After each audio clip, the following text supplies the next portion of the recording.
MapleStory 2 is a free-to-play MMORPG published by Nexon and a follow-up to the original MapleStory game, which is still fairly popular today. Although this game was initially released in Korea in 2015, it's recently had its Western closed beta test, which is what you'll see in this video.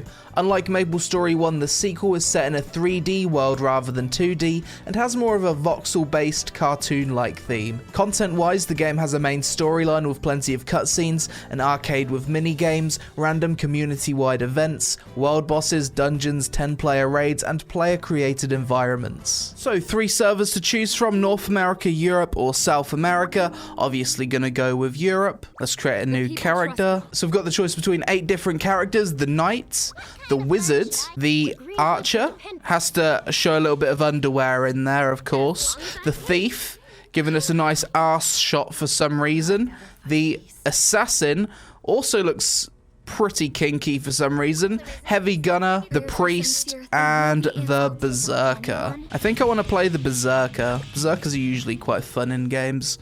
So this is the character customization. You have the choice between being male or female. Initially I couldn't tell that this was a male, but let's change that with some cool hairstyles, I guess. As this is a bit of an anime game, we need to have the biggest hair possible, so let's go with that. Okay, that looks cheesy with that smile. I think we'll go with this one. That looks alright, I guess, with blue eyes. Let's have a scar, shall we? Now the scar looks like a smile. It seems like my character doesn't have a nose, so instead of the scar, we're going to go with the plaster on the nose, like covering up the nose, so it makes a little bit more sense. Let's go with sunburnt orange. Okay, maybe not. Something else you can do is choose some starter clothes. I like it when games allow you to do that. And that's it for the character customization. Seems like a decent amount to choose from. Characters made, let's jump into the game. Got some kind of intro cutscene here, giving me a bit of backstory, I suppose. Jumping into the game, we've got 2 control options: classic controls or mouse and keyboard. I'm gonna go with this one. You can move around with W, A, S, and D. Can you jump off the map? No. Okay. Teaching me to move diagonally. Jump up surfaces. Oh, you can climb in this game. That's cool. This is a bit strange. Pressing control is attack in this game. Another cutscene. Interesting. I guess this is going to be my character's personal story. Leon, a secluded island in the Far East. Chop some wood. Nice. Smash up the town. First thing we're doing out of the tutorial. Let's go. Can we go inside these buildings? There's a door here. No, we can climb on the roof though. It seems like when you smash things up, they just regenerate. So, no point vandalizing the world, I suppose. Lilin, island native. Hello, friend. I wonder why this woman's just kind of slowly dancing or wiggling around. My character's doing the same. Let's just dance together, I suppose. Look at my character's face when he's picking flowers. I like it. You crushed the flowers you were holding. Please start over. Use Z, X, and C to destroy flowers. It's over for you. Oh, God, there's weird controls. Z, X, and C. I'm not used to using those. Bye, flowers. Get wrecked. Look at Greatsword.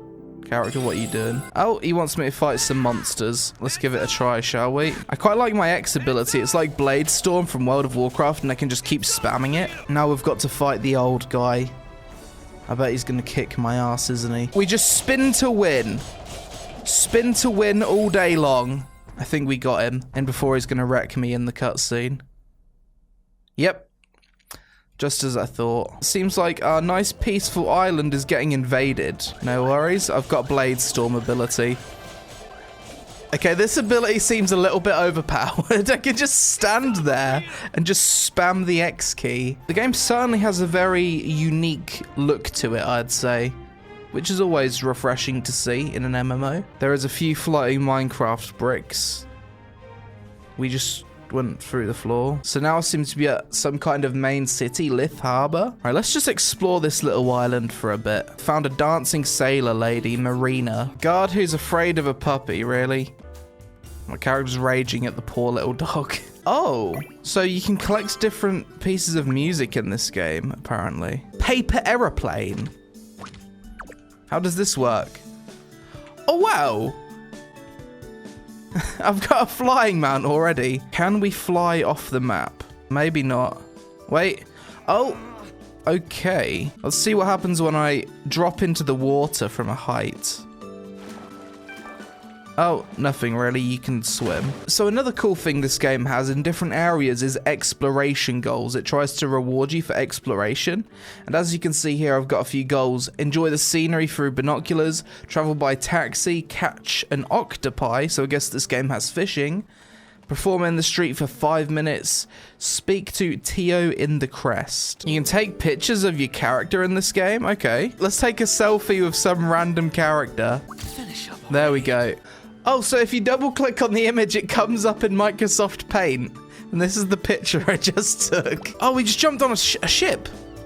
Wait, is this going to take me to a different map? No. Okay, the ship just goes back and forth. Hovering over this part of the UI, there's something called Arcade. Apparently it has mini games. Let's try it. Wait, what? Okay, we're dead already. So you've got a time limit for each area. So for this one, you basically plant explosive plants and kill all the monsters, and you're good. We're gonna die. Getting close. Fuck. Well, that's my score. We get some XP and we actually get some money for that little mini game. There's another mini game here, Simian Sea. In total, there's 9 mini games. What a nice little thing to add. So I've just got to dodge the attacks. Seems easy, right? It's definitely picking up in pace. Oh no! We're slowed! This is getting harder. It's not going too hot for me. No! No! We died. What's this? Just a random outdoor toilet. I can't. Well, that's a feature that we needed to have. It seems like whenever you see this house icon, you can buy it for player housing or something. My immersion is ruined. What's with this guy's face? He looks disturbed. Some kind of demonic lolly slut. My abilities are keybound. We're ready to do big damage. Let's go. Not too sure what's going on with this guy over here. I like the look of this area. Very vibrant and colourful. Berserker seems like a pretty easy class to level. Spatoy the Mega Mauldron. Pretty cool looking boss. That is level 10, and with that we get a level 10 milestone reward. My character looks a little bit different now.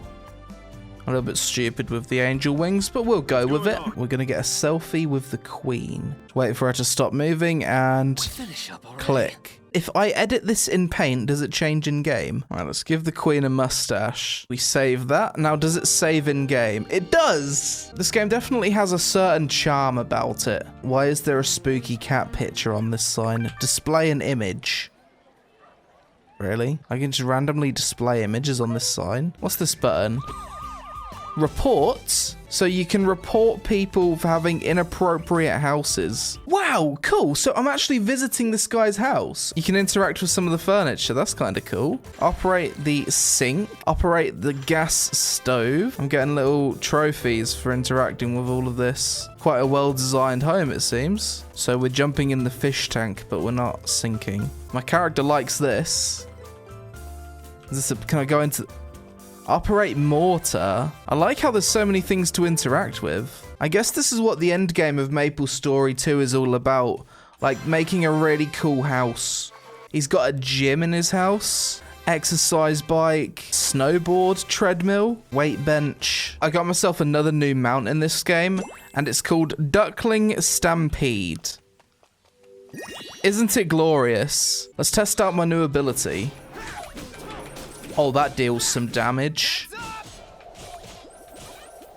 Very nice. The combat in this game is actually kind of fun. We're coming across a lot more monsters out in the world now. Okay, now we're at some kind of city area. This game's certainly very diverse in its environments, that's for sure. Haven't even been playing the game that long and have already come across lots of different biomes and themes. Welcome to the unofficial Maple Car Racing Circuit. This is just filled with minigames. This is probably the most wacky MMO I think I've ever played. No, I'm losing!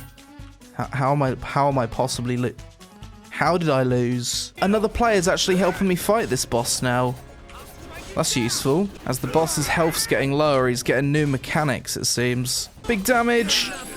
We got him. We got a bastard sword, which is a big upgrade. And now I'm a construction worker, apparently. Okay, now we're fighting tree stumps. You can really fight anything and everything in this game, it seems. There seems to be some kind of dungeon. Okay, game. There's no need to be that dramatic. This is a bit of a platform segment. It doesn't want me to go in the water. This is quite a fun quest. I'm basically chasing someone through a dungeon and platforming. My character's having a great time. Just look at his eyes. Combat's still pretty fun, though. Combat's way better in this game than I expected it to be, I have to say. It's obviously not tab targeting or anything. It's got some kind of action targeting. It's time for McKay's Crazy Games. Maple QX quiz. What? This random pop-up just appeared. Oh god, there's lots of players now. Someone's dressed as SpongeBob. Wait, how did you get that outfit? This is like a community-wide quiz. In the flag of the United States, the stars and stripes, the stars represents the number of states. I guess this is like true or false or something. Range Rover and Land Rover are two separate car brands. I'm gonna go on red. Wait, what? I'm gonna go with this one. Am I incorrect? I was correct! Get wrecked! Nice. Next question. I'm gonna go with no. I don't know. Fuck. And that's level 15. We got some new gear. Let's equip the helmet. Some of the questing content's pretty easy. Okay, so if I press spacebar, I can go up and down. Equip the rod. Begin fishing. Come on, fish. Oh, I see. You keep the float in the middle, and then you catch a fish. You can use some kind of special currency to auto AFK fish for 3 hours. It costs 150 of these mushroom points. Let's take off these outfits and see what my character actually looks like. Not great. So I found the emotes list. Let's just have a look. We've got greet, scheme, reject, sit, ledge sit, and bow, with lots of other emotes being available to unlock. So after playing MapleStory 2 for a few hours, my early impressions of the game so far are as follows. The game does a pretty good job when it comes to story. Everything is instantly explained to you at the beginning, and there's a lot of cutscenes and funny dialogue during the main storyline. The combat feels quite fast-paced due to the low global cooldown on abilities, and also has quite a fluid feel to it. The player housing and real estate seems really impressive. I also like that you can interact with most of the furniture. The game has an arcade mode with some fun little mini games that can be unlocked. During certain times of the day, random community events will pop up that you can choose to join. I had the choice between a quiz, a PvP island, or a time trial platformer event. Each of these events being with other players and rewarding you based on success. This was something really unexpected that impressed me a lot with MapleStory 2, and I'd love to see more MMOs do something similar to this. There's a lot of things to collect in MapleStory 2, such as mounts, costumes, furniture, new pieces of gear, titles, emotes, and unlockable minigames. From what I can tell, a decent amount of this stuff is obtainable through in-game currency. I'm sure there'll be some cash shop exclusives, but it's nice that you can get some cosmetics in-game also. The game has 5-player dungeons and 10-player raids. Although I didn't get to experience this content in the beta, it's a nice thing to have for people to look forward to. MapleStory 2 has fairly low system requirements due to its art style, so it will be easy to get your friends to play with you. Although I didn't dive deep into this aspect of the game, MapleStory 2 has a lot of life skills including mining, crafting, herbalism, fishing, alchemy, ranching, and farming. As MapleStory 2 is a Nexon game, it's most likely going to be free to play just like every other title they publish. With MapleStory 2 being free to play published by Nexon, there's a high chance there'll be some elements of pay to win in the game, as with pretty much every Nexon game. To which degree of pay to win we don't know yet, but I'm pretty sure you'll still be able to get some fun out of the game for free if you plan on playing it casually. The main way you level up in MapleStory 2 is through one singular main questline that will take you from 1 to 50. If you purely focus on doing this questline, it can get a bit boring due to repetitive and predictable quests. For this reason, I'd recommend you break it up with mini games and life skills. When it comes to the user interface, I think it makes the game look quite messy. There's a hell of a lot going on, especially with all the random pop-ups. I wish there was an option for a more clean and minimal looking UI. Overall, I was pleasantly surprised with MapleStory 2. As someone that's never played the original, I feel like the game did a good job of introducing me to its world and teaching me how to play. I was especially impressed with all of the little mini games and events that help break up the main story. It feels like a fun, light-hearted game that would possibly be a good way to introduce the MMO genre to children. Despite it being quite likely that MapleStory 2 will have some pay-to-win aspects, I think that will only affect a small percentage of people that will play this game hardcore as a main game. For me personally, I'll most likely play it casually as a side game, and if that's what you're looking for, I think MapleStory 2 is definitely worth checking out when it releases. But that's it for this video, guys. As always, let me know your thoughts on MapleStory 2 in the comments below. I've also finally managed to quit that online heroin addiction that is Black Desert Online, so hopefully now that distraction's gone, I can focus more on making YouTube content. Thanks for watching, I hope you all have a great day, and I'll see you again really soon.